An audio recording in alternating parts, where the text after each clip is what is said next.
Olá, TV Zé Castel, de volta. Eu disse que vocês teriam que nos aturar, porque se você não vem até a TV Zé Castel, a TV Zé Castel vai até você, vai pelo YouTube, pelo Face, pelo Orkut, pelo Google+, enfim, pelas mídias sociais. Em um determinado momento você vai nos assistir, não por minha conta, por minha presença, e sim pelos convidados, como o professor Zarcilo Barbosa, jornalista consagrado, professor da Unesp, que eu acho que até em nível nacional dispensa a apresentação. Grande cantora Fernanda Iassuda, que está lançando com o parceiro Leonardo José Ribeiro um CD. Exatamente essa semana, Léo Zé e Fernanda Iassuda. E eu sei que será sucesso e vocês vão ter oportunidade neste programa de degustar algumas músicas, ou pelo menos a música demo deste CD. Direto começando o papo de hoje, professor Zarcilo, estamos aqui gravando, tendo como pano de fundo a bela e imortal San Francisco, cantada por Frank Sinatra, por grandes ícones da música americana. Tony Bennett. Tony Bennett, para mim, é quem... Foi o primeiro que gravou. Que gravou em São Francisco. I Take My Heart in São Em Francisco. São Francisco. Eu acho lindo gravado com Tony Bennett. Aliás, na minha opinião, o Tony Bennett é a grande referência da música do momento, depois de Frank Sinatra.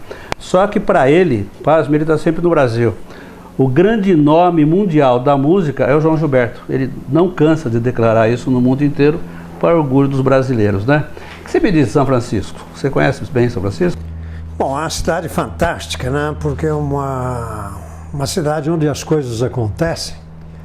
Mas veja você que o Tony Bennett lançou essa música, né?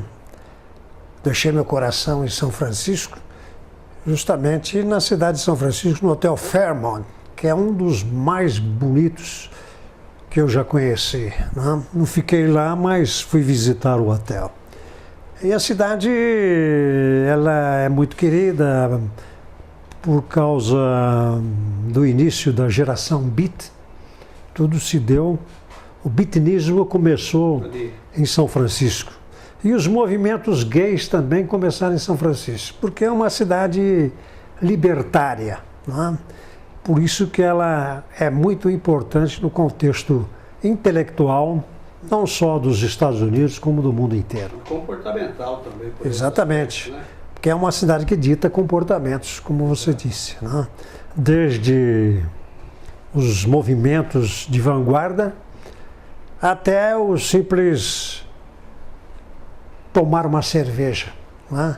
Até a cerveja de São Francisco é importante, né? Porque ela tem uma penetração no mundo inteiro. Essa torre que a gente vê em destaque, né, é a pirâmide Transamérica, um arranha-céu planejado a resistir. Ela é a sede do Bank of America. E ela é muito famosa porque ela desponta sobre a cidade inteira, embora São Francisco tenha um clima muito peculiar, né? Ela está sempre coberta de névoa.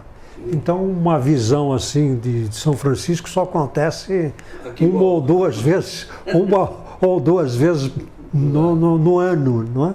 E alguns símbolos, né, de São Francisco, como os bondes, né?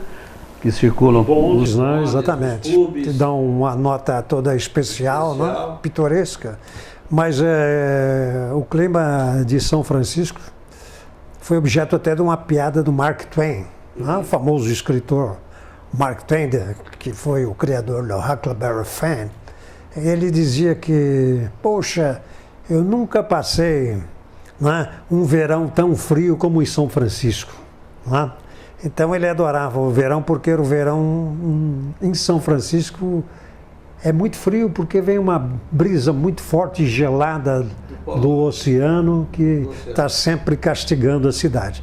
Então a melhor época para se ir a São Francisco é justamente no inverno, né? Porque no inverno a bruma praticamente desaparece e você tem uma visão perfeita da cidade, principalmente dessa ponte aqui na Golden Gate, que é uma das mais famosas do mundo, né?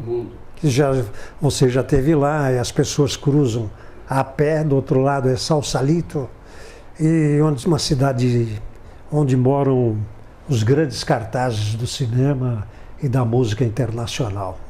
Porque eles têm, além de tudo ali, quem vai a São Francisco, eles têm a A1, que interliga Los Angeles a São Francisco, né?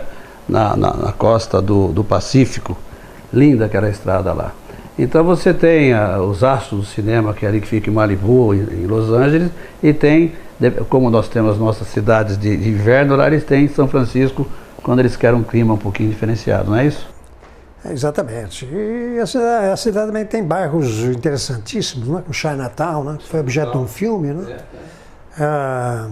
O Fisherman's Wharf, que é o cais, onde existem muitos restaurantes típicos, onde você come uma excelente comida, principalmente de frutos do mar, né? E é uma atração singular para os turistas do mundo inteiro.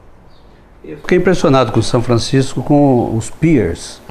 Me lembro, se não me falha a memória, Pier 33, eu vi o maior aquário do mundo, que você entra e você anda por dentro do aquário e você avista todo tipo de peixe. Você falou em filme de São Francisco e me lembrou de Alcatraz. Até pensei que fosse aquela ilha, não é do outro lado. Exatamente. Essa é do Fisherman's Wharf, que é o cais, saem os barcos que levam os turistas para visitar a prisão de Alcatraz, onde esteve o Al Capone. O Capone ficou preso lá. E hoje está desativada, ponto turístico, mas serve como ponto turístico de visitação. Existe um ferryboat que faz o traslado dos turistas. Ah, ok. Você é um homem viajado, que todos nós sabemos. Em que lugar você gostaria de morar no mundo que você já visitou? Olha, cada país tem as suas peculiaridades, né? Então, toda cidade tem algum quê que você se apaixona, né? Mas eu acho que os Estados Unidos como um todo é um país que oferece maiores oportunidades em todos os aspectos, tanto no aspecto cultural, como no aspecto paisagístico, da qualidade de vida, da integridade dos seus habitantes, segurança. Eu acho os Estados Unidos, como um todo uma cidade, um país espetacular para ser visitado e para se viver. Ok, nós vamos falar ainda de turismo, de cidades importantes do mundo, cidades que o Zarcilo, professor jornalista Zarcilo Barbosa, conhece, mas vamos falar um pouco do Brasil. E para falar do Brasil agora, nessa semana, final de outubro, não tem como não falar de Vinícius de Moraes. E por conta de Vinícius de Moraes e por conta do talento desses dois jovens, o Leonardo José Ribeiro e a Fernanda Yassuda, que estão lançando o CD, que está aí no nosso merchan, falar do Vinícius de Moraes. O que você me diz aí, 100 anos... Comemorando o centenário do nascimento, né? Que aconteceu na quinta-feira passada, se não me engano. E eu acho que Vinícius é um dos grandes poetas brasileiros de todos os tempos. Embora ele não tenha sido assim considerado pela academia, principalmente a Academia Brasileira de Letras, né? Porque ele nunca pertenceu à academia, embora ele fosse muito melhor do que muita gente que lá está, né? E entre os poetas, eu acho que o Vinícius de Moraes é tão bom quanto o Carlos Drummond de Andrade, quanto Manuel Bandeira e outros mais, né? É que ele sempre teve esse espírito boêmio. Ele sempre viveu como poeta, como dizia o próprio Carlos Drummond de Andrade. Ninguém foi mais poeta do que o Vinícius de Moraes, porque ele viveu como poeta, né? Viveu naquela boemia, viveu do jeito que ele quis, né? Sem ligar para as formalidades da vida, e teve por objeto principal cantar o amor, né? E ele então é um grande poeta que infelizmente não participa muito das antologias dos poetas nacionais. Ele chegou a ocupar uma cadeira na no nosso Itamaraty. Ele chegou a vice-cônsul. Ele foi diplomata, né? E talvez por isso mesmo isso tenha tolhido um pouco a carreira dele. Como ele era diplomata de carreira, não é? Concursado, ele pertencia ao quadro do Itamaraty, ele foi cônsul em Paris, ele foi cônsul no Uruguai, foi cônsul em Los Angeles. Tudo isso aí o impedia de se mostrar muito, né? Porque o Itamaraty é uma instituição, né, muito conservadora, né? Como não poderia deixar de ser, por se tratar de assuntos diplomáticos do país, né? Então ele não podia se soltar muito, né? Tanto é que as primeiras apresentações dele sempre foram de paletó e gravata, né? Para seguir as normas do Itamaraty. É engraçado, e isso aí impediu um pouco, tolheu um pouco a carreira dele, até que ele acabou sendo caçado pela ditadura militar. Né? Ele foi caçado, né? E ele teve de volta os direitos? Exatamente, porque saiu um boato que ele não trabalhava, né?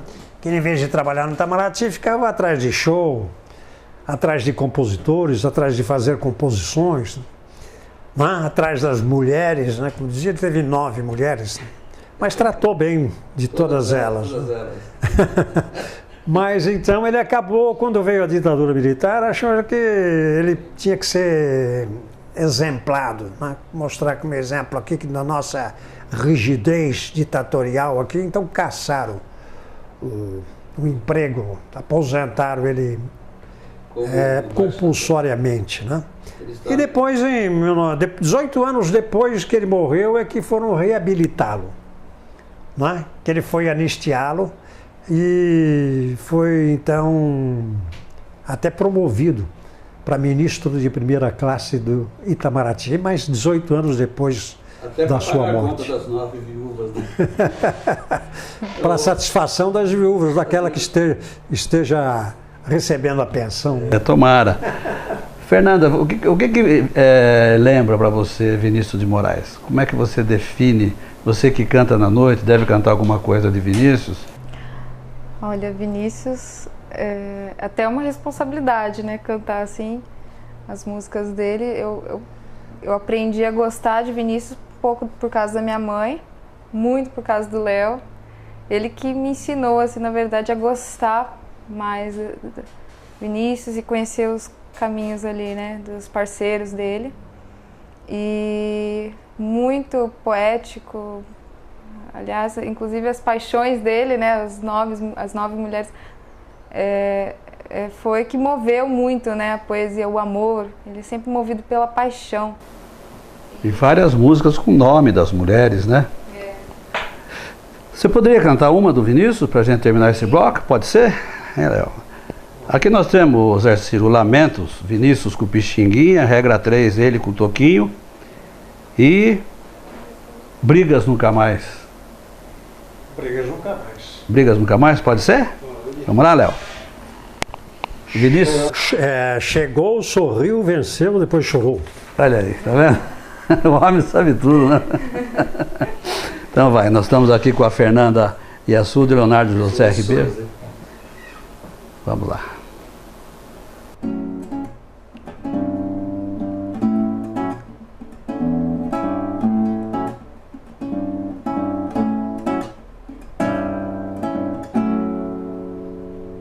Chegou, sorriu, venceu, depois chorou, então fui eu quem consolou sua tristeza, na certeza que o amor tem dessas fases más, que é bom para fazer as pazes, mas depois fui eu quem dele precisou e ele então me socorreu e nosso amor mostrou que veio pra ficar mais uma vez por toda a vida. Bom é mesmo amar em paz, brigas nunca mais.